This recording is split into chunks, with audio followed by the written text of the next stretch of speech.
If you think about America back in the year 1900, Americans looked at the map and saw a country that was just so safe and so isolated, Yeah. and honestly so morally pure that we generally assumed we were invincible. Right, we were untouchable. Exactly.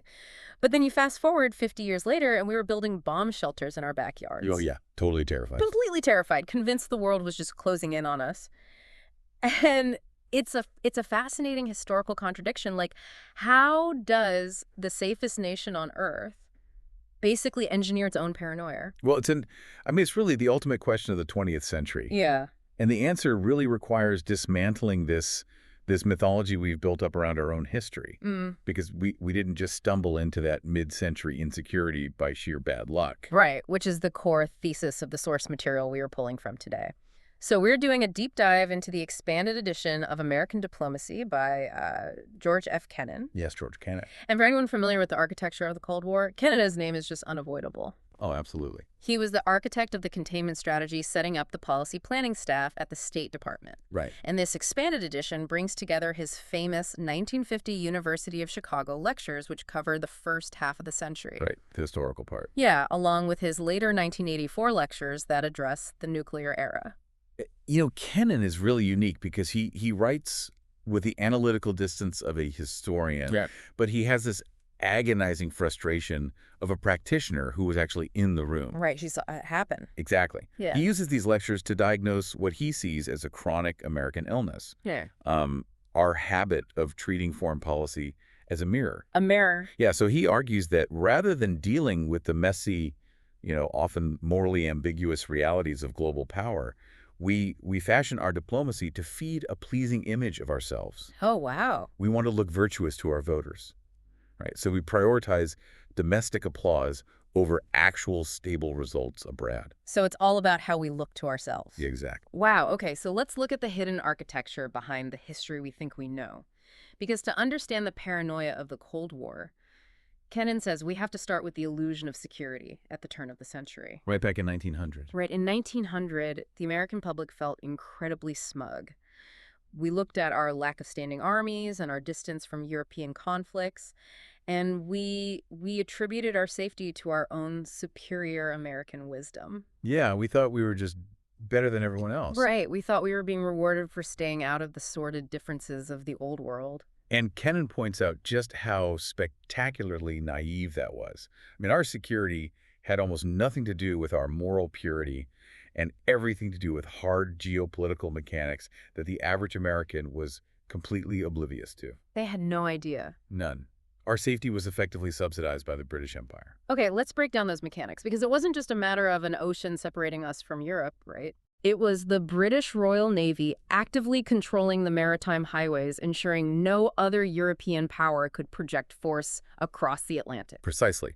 It was the British fleet, but also the broader European balance of power that Britain actively maintained. Okay. Because Britain's worst nightmare was a single nation dominating the entire Eurasian landmass. Like whether that was Germany or Russia? Exactly. Because if one nation controlled all the resources of the continent, they could build shipyards and a fleet that could eventually challenge the Royal Navy. Oh, I see. So Britain worked tirelessly to keep Europe divided and in a stalemate. Right. And as long as Europe was gridlocked, Britain ruled the waves, and by extension, America got a free ride. Wow. And there's that fascinating strategic dynamic with Canada that Kennan brings up. And the Canada thing is so interesting. It is, because we tend to view our peaceful northern border as just a testament to good neighborly relations. Like, we're just good guys. Right, just friendly neighbors. Yeah, but Kennan frames Canada not as a friendly neighbor, but almost as an indispensable geopolitical hostage. It's a brilliant way to look at it, because Canada was a massive, undefended British territory directly attached to the United States. Right. So if Britain ever aggressively antagonized us, we could simply march north. We just take it. Exactly. Yeah. So Britain had a massive strategic vulnerability right on our doorstep, which gave them a profound vested interest in keeping the peace with Washington. Wow. We were shielded by British naval supremacy and insulated from British aggression by the vulnerability of their own empire. It feels a bit like a teenager who assumes they are a brilliant, flawless driver. Oh, that's a good analogy. Right, but they don't realize they've only ever driven on a completely empty, padded test track. Yeah, they have no idea. They have zero concept that someone else, in this case British geopolitical maneuvering, basically cleared all the other cars off the road. Right. They are totally unprepared for the realities of a crowded highway. And worse, they think their smooth ride is entirely due to their own moral character. Wow. Now, there was a very small coterie of strategic thinkers at the time who actually saw the reality. Okay, like who?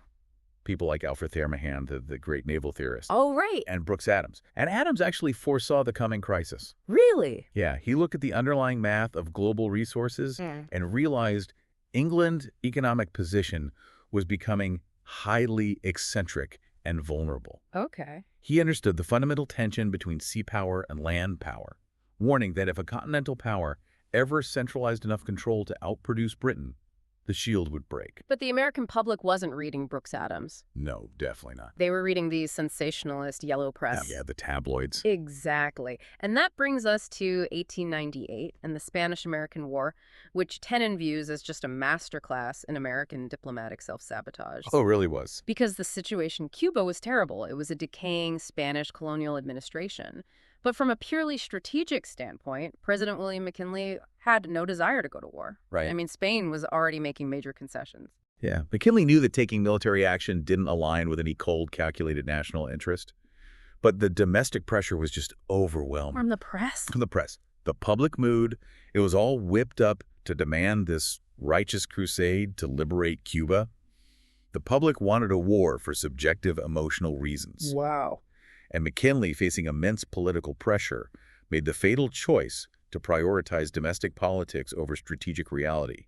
He yielded to the popular mood. Which brings to mind the warnings from the anti-imperialists at the time. People like Frederick Gookin, who Kennan specifically quotes. Why Gookin is so important here. Yeah, because we win this quick, relatively easy war against Spain, and suddenly we find ourselves holding the Philippines and Puerto Rico. We were an empire overnight. Right, and Gookin pointed out the glaring contradiction. Like, we are a republic founded on the idea of the social compact and the consent of the governed. Right. And overnight, because of a public mood swing, we have taken on millions of subjects. And Gookin's critique was fundamental. He basically argued that empires and kings can have subjects, but it is structurally destructive for a republic to rule over populations without the intent of integrating them as equal citizens. Because it breaks the whole philosophy. Exactly. It corrupts the very political philosophy the country is built on. But, as Kennan notes, the anti-imperialists lost the debate. Right. The American public was too intoxicated by the quick military victory and the sudden thrill of being a global imperial power. It's staggering that we established this accidental empire without any strategic blueprint. Not at all. Which raises the question, what do we actually do with it? Right. And the answer, ironically, was to pretend we weren't a traditional empire at all. Of course. We immediately started trying to assert a high moral ground in international affairs, which leads directly to the open door notes in China. And the open door policy is perhaps the best example of Kennan's thesis in action.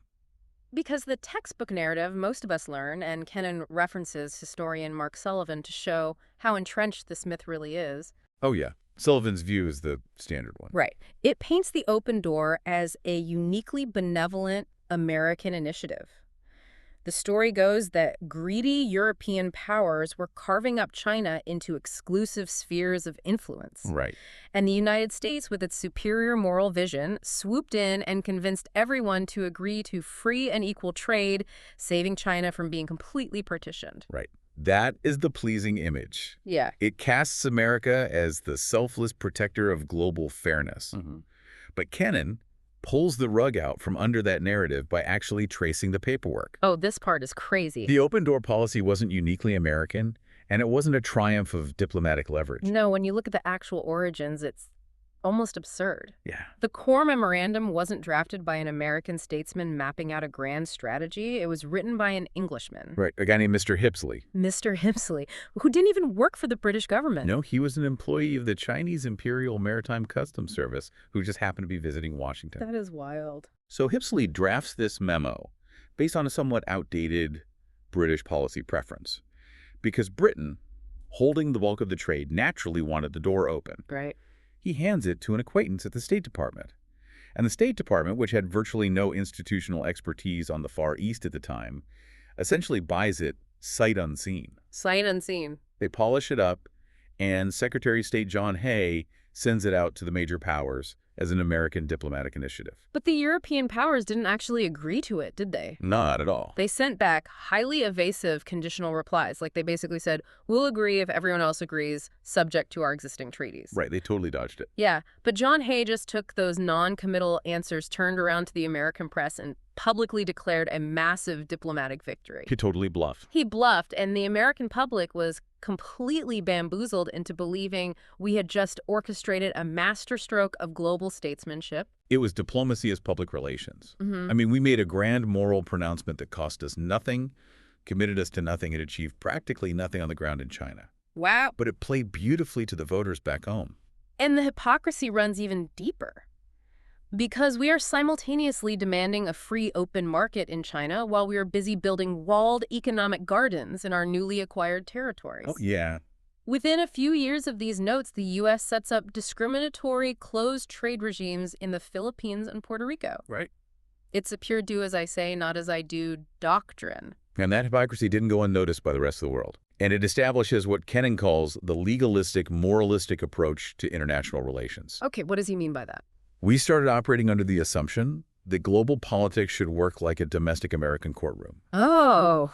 We believed you could solve complex existential geopolitical struggles by just getting everyone to sign a piece of paper agreeing to a set of moral abstractions. Which creates massive problems when dealing with a country like Japan in the early 20th century. Huge problems. Because over the next 4 decades, the U.S. repeatedly transplanted these domestic legal concepts into the Far East.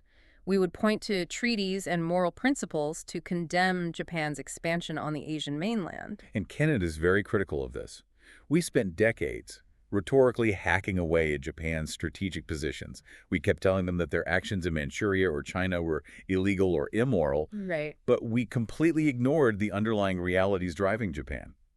Intense population pressure, lack of domestic resources, and legitimate security fears regarding Russia. It's like a backseat driver who forces you to take a scenic shortcut through a treacherous mountain pass because they read a pamphlet about how beautiful it is. Right, exactly. But the moment the car breaks down or gets stuck in the snow, that backseat driver just locks the doors, rolls up the windows, and refuses to help pay for a tow truck. Yeah, they're useless. They demand the moral high ground of choosing the route, but they accept absolutely zero responsibility for the consequences of that choice. And that resentment builds. When you constantly demand that a nation like Japan abandon its core security interests to satisfy your moral sensibilities, but you offer them no alternative way to secure their economy, All right. and you refuse to back up your moral demands with actual military force, you back them into a corner. Wow. Kennan argues this endless cycle of moral posturing without strategic commitment directly paved the road to Pearl Harbor.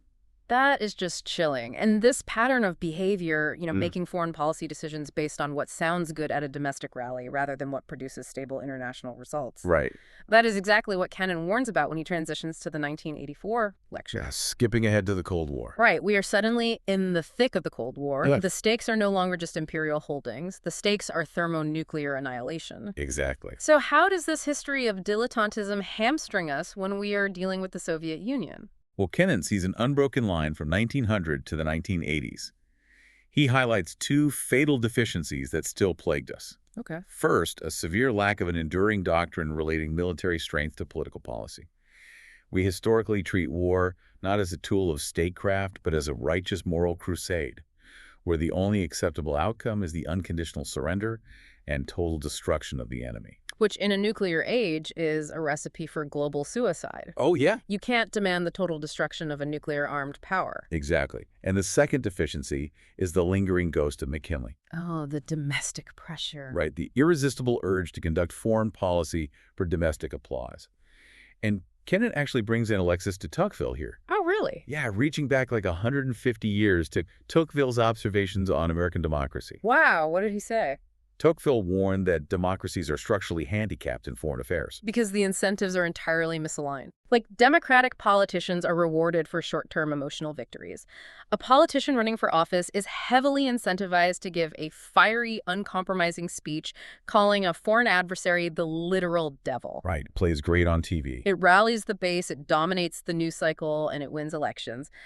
But that same speech absolutely destroys your diplomat's ability to actually sit across a table and negotiate a subtle, effective arms reduction treaty. Yes, because Tocqueville understood, and Kennan reinforces, that effective diplomacy is quiet. Right. It is slow.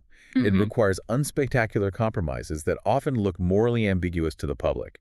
And democratic publics hate moral ambiguity. They want a clear good guy and bad guy. Always. So when Kennan is looking at the hypercharged rhetoric of the 1980s, where we are actively treating the Soviet regime as an absolute evil that must be eradicated, he's incredibly alarmed. Even though he designed the containment policy? Right. He deeply opposed how militarized and moralistic it became. Uh-huh. He argued that even with a regime as fundamentally opposed to human freedom as the Soviets, you cannot let diplomacy degenerate into religious warfare. Wow.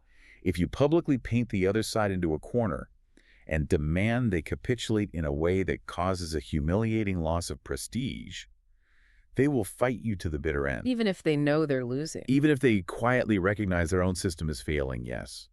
So what is the mechanic of successful diplomacy with an adversary like that, according to Kennan? You have to keep the temperature down. Okay. You maintain a firm containment of their expansion, yes. Yeah. But you simultaneously leave a door open for compliance. Okay. You have to give their leadership a way to back down or change course while still saving face domestically. Right. It requires immense discipline, secrecy, and a refusal to play to the cheap seats. Which naturally leads to the ultimate pragmatic question. Yeah.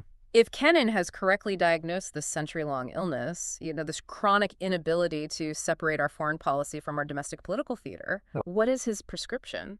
How does a democracy cure itself of diplomacy by dilettantism?